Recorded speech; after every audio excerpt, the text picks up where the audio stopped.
आपण danger zone जाऊया. हो आवाज येतोय. डेंजर झोन बोलले तर आवाजच बदलला. बघा शरण गेल्यानंतर काय झालं, वाल्याचा वाल्मिकी झाला.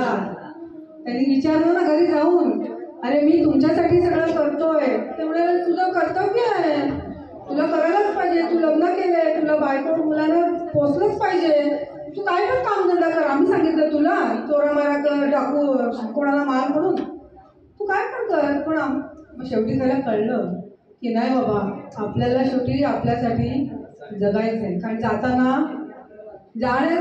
शेवटचा दिवस काय व्हायचा आहे, गोड व्हायचा आहे. आणि जाताना काय घेऊन जायचंय, आपल्याकडची पुण्याईची कास, त्याच्याशिवाय काही येणार नाही.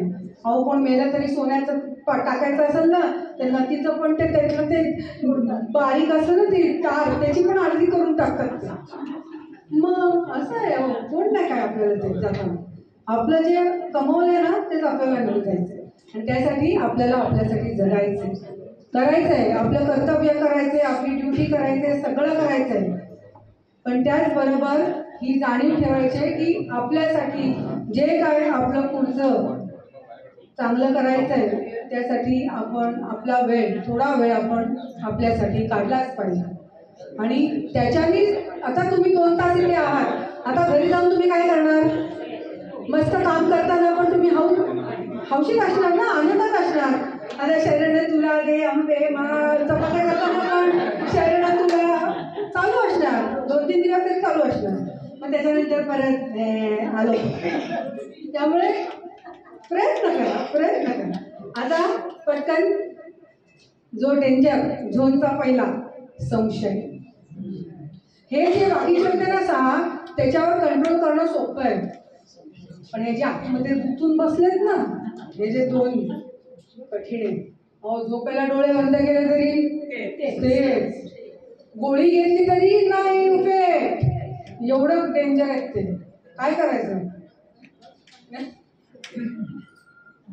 त्याच्याशिवाय पर्याय नाही, सगळं त्याच्यावर सोडायचं. तर तो हा संशय. आणि संशय म्हणजे असा नाही फक्त नवऱ्यावर, तो बोलत संशय नवऱ्याचं काय कपडे म्हणून तो संशय नाही. अहो कुठचाही संशय, मुलगा गेलाय, येईल ना बरोबर घरी, किती वाजले, अरे 5 मिनिटं उशीर झाला, कसा नाही आला, काय झालं असेल, अरे बघताय ना तुम्ही आता बाहेर ट्रॅफिक बघताय, ट्रेन प्रॉब्लेम बघताय, होईल उशीर, झाला असेल उशीर. म्हणून त्यासाठी विश्वास पाहिजे, कोणावर, मुलावर नाही, नवऱ्यावर नाही, विश्वास पाहिजे परमेश्वरावर. तू घेऊन गेलाय, तू नीट आणणार आहेस, मला माहिती आहे, मला तुझ्यावर पूर्णतः विश्वास. आणि तो संशय जर नसेल ना आपल्याकडे, आणि आपण कोणाचे वंशज हो, साक्षात देवाचे वंश, त्यामुळे आपलं राहणीमान कसं पाहिजे, चांगलं नाही शानमध्ये पाहिजे. चांगलं ते सगळेच राहतात हो की नाही, चांगलं राहणं आणि शानमध्ये राहणं. शानमध्ये राहणं म्हणजे काय, इथे तिकडे हिरे मोती नाही लावायचे. शानमध्ये राहणं म्हणजे समोरच्या माणसाला बघितल्यावर वाटलं पाहिजे आईच्या मध्ये काही आहे की नाही, त्याला म्हणतात शानमध्ये.